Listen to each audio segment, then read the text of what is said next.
The Apple Vision Pro, man, I've been thinking about this thing nonstop, as I think a lot of us have, because there's so much potential, but also so many questions and so much concern, at least for me, because I think in a lot of ways, this has the potential to truly change how we live our lives in small ways that maybe you don't even think about. I've been thinking about this headset, but not so much from the technical standpoint, but more for like, what could this actually do for me? What could this do in my life, and how would it actually do it? And I think there's a few segments of my life, and I think a lot of other people's lives, where this could change a lot about how we do things. Apple spent a ton of time talking about how this can be your movie theater that you have right in your eyes. And that got me thinking to just interior design. This is my living room. This is where I watch movies. It's got my surround sound system. I mean, this is set up to be the most comfortable viewing experience I could make in my home. And well, I absolutely love it. I've got my 77-inch LG C2 OLED.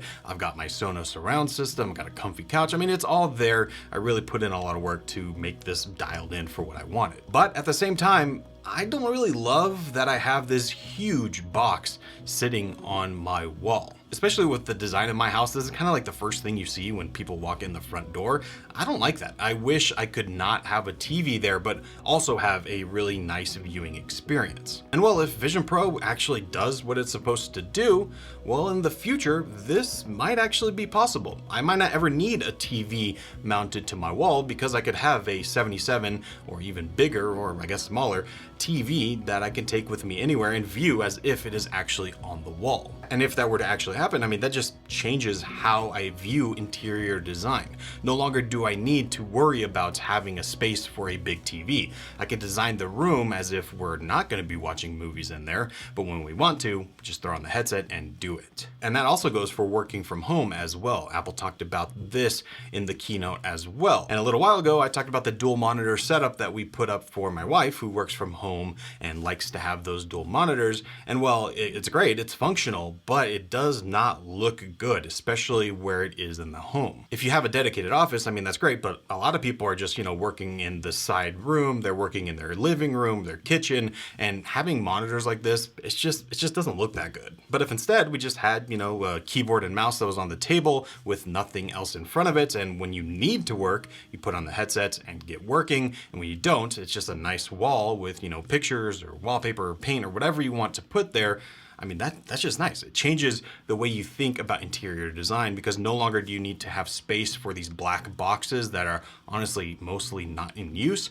Now you can just design the room to look aesthetically pleasing, and then when you actually need the screens, you got them on your glasses. Another segment I'm excited for is travel. Not so much for the watching movies on a plane, although that will be very nice, but honestly, I'm not that worried about that. Watching it on my iPad or on the screen in the seat in front of me, I mean, it's not the most ideal experience, but I'm not like dying for something better there. For me, more so, it's that I can have more of a desktop-like experience anywhere I go. So for instance, I was just in a hotel for a few days where I actually had to work out of the hotel, and I was just on my laptop, and it works, there's nothing wrong with it, but since I'm so used to having my 32-inch display at my desk here at home, when I go travel and I'm now suddenly on a 14-inch display, it is definitely not the best experience. But with Vision Pro, I could have that experience no matter where I go, and I still just work on my laptop, but I can see everything a lot bigger. And that kind of ties in with working from home as well, but it kind of lets you have the home office experience wherever you are, and I'm just really excited for that.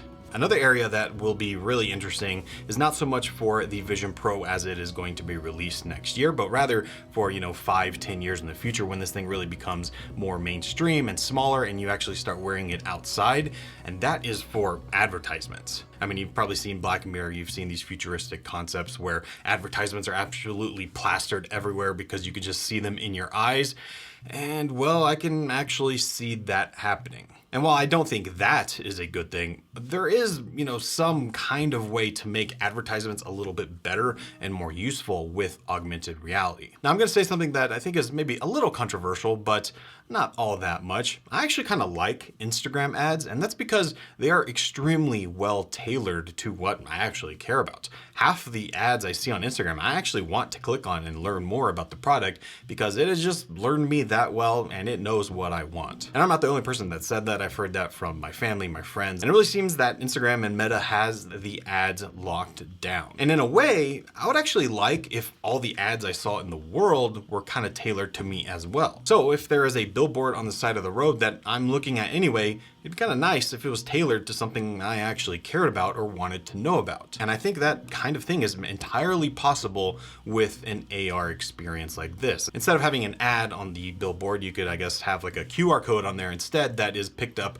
by your Vision Pro of 2026, and it'll just project something there instead of me seeing the static ad for drywall repair, which is an actual billboard that I have nearby that I see every day, never changes, that's always the same thing. It'd be nice if that was actually, dynamic and showed me things I actually cared about. Another area I was thinking of that this could be really interesting, and this doesn't really apply to many people, not really even myself, honestly, is for filmmaking and when you're on set. When you're making movies, when you're making TV shows, or just really high-end projects where there's multiple people there and you have a lot of equipment, most of the time, I'll say all of the time, there's going to be some kind of monitor to view what you are looking at in the camera, especially if you're the director, cinematographer, anything like that. If you want to see what the camera is seeing, there's usually some kind of screen set up. But I can see something like Vision Pro being utilized in this situation. Not only could I have my director's monitor, which is huge and I can just really clearly see it and it goes with me wherever I need it to, but I could also have, like a shot list or where we are in our takes or where we are in the schedule for the day and what is going to be coming up next,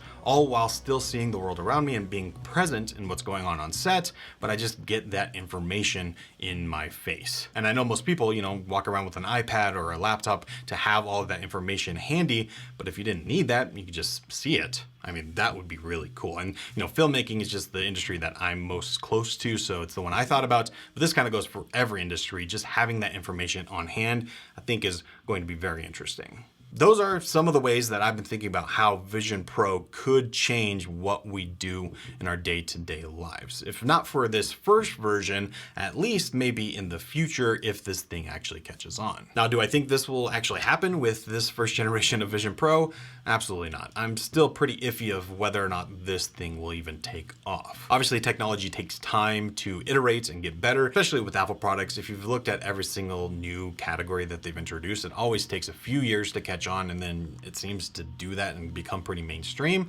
And this, I think, is going to be exactly the same, but I think it might take even longer than people might be expecting. I mean, for this first generation, there are some pretty big hurdles that it's just not going to address, or it's not even really trying to address. The biggest one that I see, especially comparing to those categories that I was talking about earlier, is that this is really made for like you. I'm not really going to be, sharing a headset with my wife necessarily. Like, this is my headset, this is what I'm seeing. So for instance, if it did replace my TV, well, I'm not the only person in my house that wants to watch TV, or a lot of the times I don't want to watch TV by myself. So that would at the very least mean that I need 2 headsets in my household, and for many other families that's way more headsets than just 2. And that just means money that I can't be spending on something like this. And then you'd also need some kind of like share play feature where we could be sitting on the couch next to each other, experiencing our huge screen, but it's synced so that we're actually having that together experience, which I don't think you're really going to be doing with this first generation. And that's really like the biggest issue I see with this headset right now, is that when you're using it, you're kind of cut off from everyone else. Yeah, they can see your eyes and everything and you can see them, but it's just not the same. If I'm going to be watching content, then I'm cut off from the world around me. And in certain situations, that's okay, but it's not gonna, replace my TV just yet. But the easiest way to address that would be making everyone I know, or at least everyone in my household, have one of these headsets.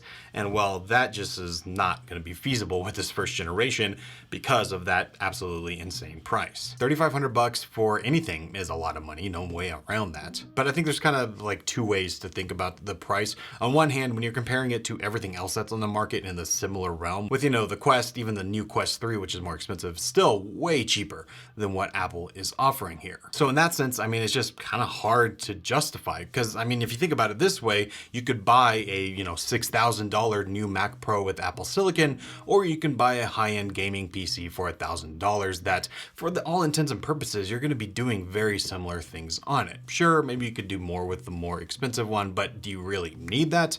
I think that's a lot of people's perspective, and that's why a lot of, less expensive Windows PCs, a lot of less expensive Android phones, why they are so popular? It's because they're just super accessible, and that makes sense. And that's a good thing. It's good that those products exist and that you can get something that, accomplishes most of your tasks at every price point. That's a good thing. But what I've heard from, people I trust that have actually used the Vision Pro headset hands-on is that this is not like all those cheaper products. This is a completely different category, and so that $3,500 is, kind of incomparable in a certain sense. Like if you wanted just a VR headset, well, you have like a Quest, or if you wanted like a pair of AR glasses, well, you have, like the X-Rail, which I've talked about here on the channel. They are both, pretty decent products in their own right, and they do accomplish a task, but they're just not quite the same as what Apple is claiming to offer here. But then the kind of other way to think about the price is that in theory, or maybe even in the future, if what Apple is claiming this can do and what it can replace, if it actually does that,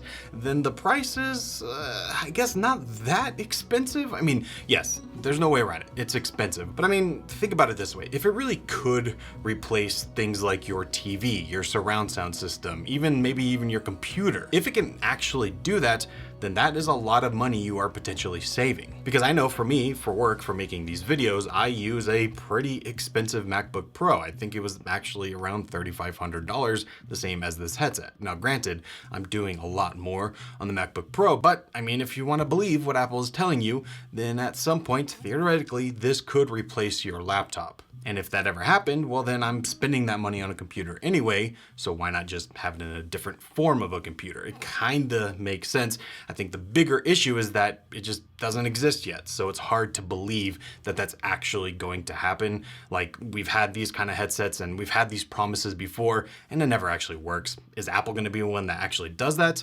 Well, if they do, then I'm okay with the price in, some kind of theoretical realm. But if it doesn't, well, then that price is just hard to justify. But I think there's kind of one thing you can say for sure about the Apple Vision Pro, and it's that it has now officially brought this market of augmented reality and VR to kind of the more mainstream. Whether you like it or hate it, when Apple enters a market, it gets millions of eyes on that segment. And well, seems like we're there, especially with the amount of content that's been made about this already. But we're just gonna have to wait and see. I'm gonna, try to get this thing. We'll see what the economy is like in 2024. That's kind of a long ways out. But all things being good, I mean, I'm excited to try this, give it a shot, and see if Apple is just full of it, or if this really will change everything.